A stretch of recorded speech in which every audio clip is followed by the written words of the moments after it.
All right. Hello. Welcome to this live stream of what really to think about when you're exploring franchise businesses. And this is really the things that I've learned over the past 12 years of being in franchising through trial and error, through different experiences. And they're really things that I don't think most people would tell you or even know. Right. And so these are things that are kind of insider track that I've learned over the years.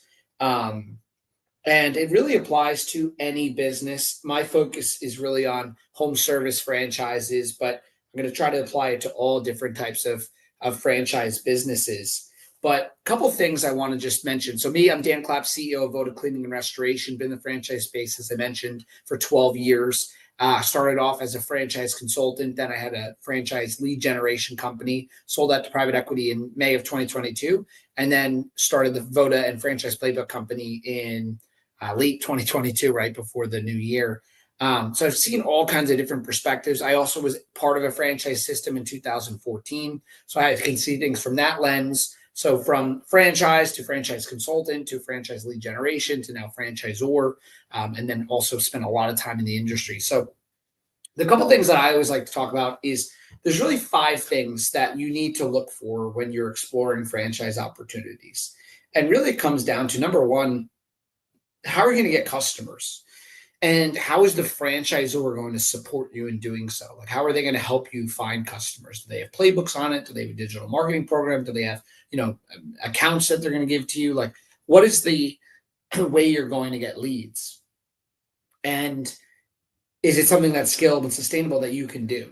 Right? What is the marketing strategy? What's the digital strategy? You really want to dive into how are you going to get customers? And that's really true for any business that you want to go into.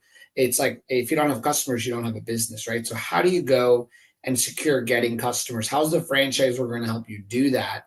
And just ensure that you can go to market in your territory and be able to get customers. Number two really centers around once you have those customers, how are you going to support them, right? How are you going to get employees that you can service those customers with, right? So you need to have employees at your company. So for example, in home services, you're going to need technicians and managers. How do you go about getting those people? And again, how does the franchisor help you in doing that, right? So what's the support system? Do they have a hiring program? How are they going to help you find employees to work within your business? Number three really centers around chances are, if you're looking at a franchise, there's already going to be, businesses in your market that are, the same as yours, right? Like the chances are you're not going into a market with a totally different product or service. And there's nothing wrong with that. But how is the business and the brand going to stand out to the consumer? Like what's the unique selling proposition that the consumer is going to be able to learn or like quickly, like what's going to cut through the noise, what's going to make you different in the marketplace. And then number four really centers around how are you going to make money? Like what is the numbers that you can make out of this business, right? What is the average franchise owner making? What are the bottom franchise owners making? What are the top producers making? If they're a top producer, do you share something that like them? Do you have the same skill set? Or is it a market that's different than yours? Or do they have a skill set that's different than yours? And if they're a bottom producer, why? Right? Like what makes a top producer? And does top producers or average producers fit what I, as the candidate, know I have as well? And you really achieve learning that and validation, right? You want numbers that make sense. And then finally, the day in the life. What's the day in the life of an owner in the franchise system? And does that day in the life, right, that you're going to spend most of your time doing, does it match what you like doing and are good at, right? So for example, in Voda, we call it the mayor of the town. Someone has to be out there networking, building relationships, building their business, and they need to be comfortable doing that and really be proficient at doing it, be able to do it, right? So if you think about that again, it's number one, how are you going to get customers and how's the franchisor going to help you? Number two, how are you going to get employees and how is the franchisor going to help you in doing that? Number three is what's the unique selling proposition in the marketplace?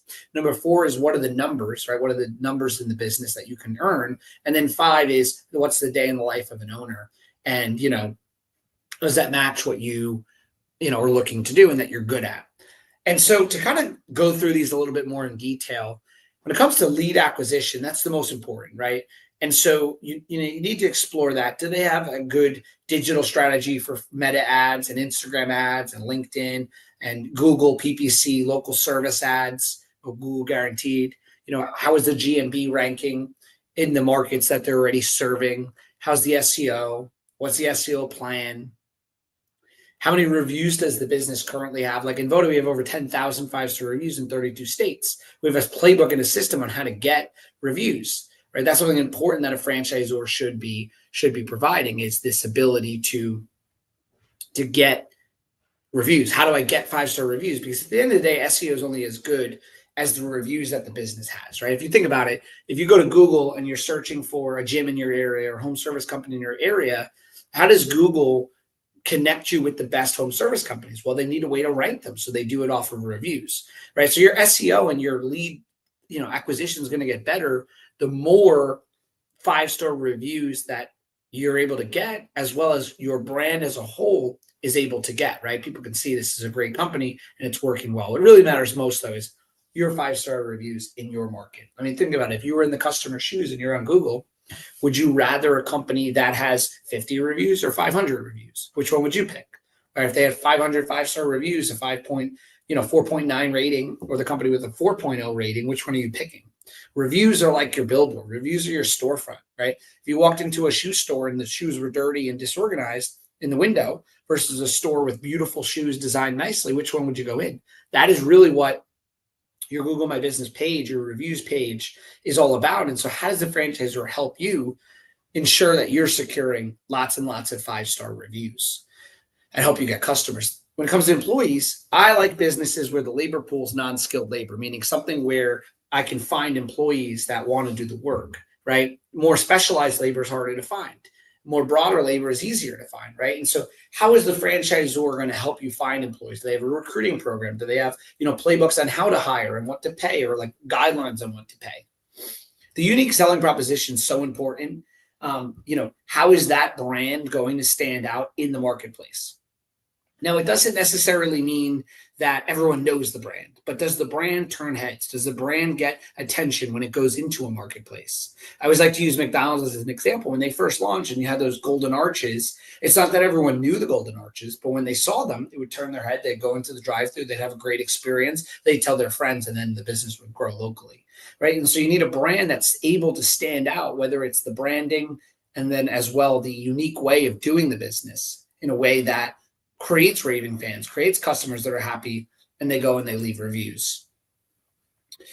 And then when you break down number 4, when it comes down to the numbers, at the end of the day, numbers make sense. Some people want to be in a business that's more of a lifestyle business. Others want to make money. Like to me, I'm in the restoration business. Is it sexy? No. Is making money, exciting? Yes, right? I'd rather be in a business that can make money. And I love the fact that we also make an impact on homeowners, right? And so, what are the numbers? What is the bottom line, kind of net profit that you could make in that business at maturity, after royalties, after managers, after your investment, after everything else? You want to look at the top line revenue, the average ticket, the conversion rate of leads. You want to look at the gross profit margin. You want to look at then obviously the net unit economics. And then the day in the life. I can't stress how important that is again. If the business requires you to be really operations focused and you're a salesperson, maybe that's not for you. If the business is more for salespeople and you love to network, then the day in the life makes sense for you. Make sure that day in the life aligns with what you like doing and you enjoy doing, which usually is the same, right? We usually like what we're good at. We got to find something that the day in the life of the owner matches what you're looking to do in your day-to-day life. So again, number 1, how are you going to get customers and how's the franchisor going to help you? Number 2, how are you going to get employees and how's the franchisor going to help you? Number 3, how are you going to get a unique selling proposition in your marketplace and stand out? What's going to make you different to the consumer that cuts through the noise? Number 4, what are the numbers? And do the numbers in that business make sense? Don't just look at top performers. Does the average owner's numbers fit what you're looking to do? And obviously you want to be a top producer, but what does the average look like? And then finally, what's the day in the life of an owner? Thanks for tuning in. I'm going to try to do more of these live streams on franchise ownership and the things that I know. And if you're interested in learning more about franchising or about Voda, just go to my LinkedIn. If you're on LinkedIn, you can just DM me or go to www.myvodafranchise.com. Thank you and see you soon.